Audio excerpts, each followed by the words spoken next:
gonna walk a mile in my shoes? Who's gonna take some of the heat from the sizzling beat that I feel in the street from some of these crews that want me to lose? Who's gonna pay some of my dues?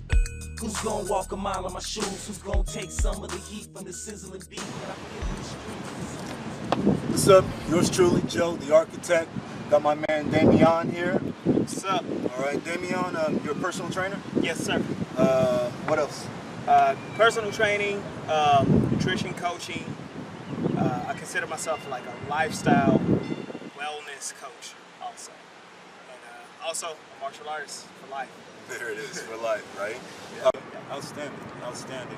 What was the most important thing you learned from martial arts this week? The most important thing that I learned is that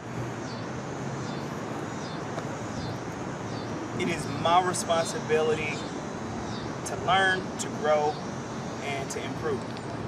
And not in the sense of like you are responsible for this. It's like in my hands I can reshape my life.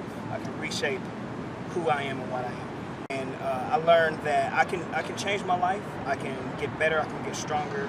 I can focus my vision. I can alter my mindset and become a better person because of it. Through martial arts, I learned that like there's a truth that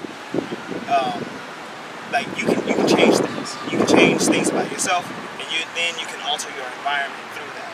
So that's martial arts. Martial arts was my pathway to that realization. So self-improvement. Yeah. Things that have changed, things you've improved in your life using that approach. Like this kind of gets deep, but the major change is being okay being me. I've dabbled into other sports and what sports, academics, arts, and science. The way that I grew up, it was if you weren't just automatically good at something, then go do something else. Right. Don't learn. Those days. It was like don't worry about learning to be proficient in art if you didn't automatically like show the talent. Yeah. Right. But I learned that if I'm not good at throwing front kicks, I can practice it and I can throw front kicks. People are like, oh wow, how did you get so good? Man, that's so amazing. It's a natural talent. I'm like, I just practice. You know, it's something that I constantly do. So with that, I've learned to be okay with, you know what, I'm not the best at this, I'm not the best at that. I was decent at math. I thought I was great at math. Then I had teachers that just were like, if you can't do it the way that I'm teaching you, I can't help you. Right.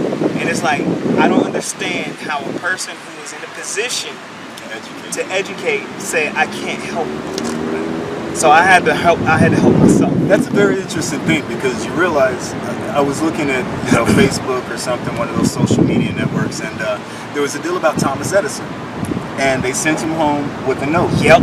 And the note said, only your mom's supposed to read it. Yeah. And he asked his mom what it said according to this story, this meme that I saw, and that it said that your son was too smart, that we couldn't teach him. Please teach him yourself.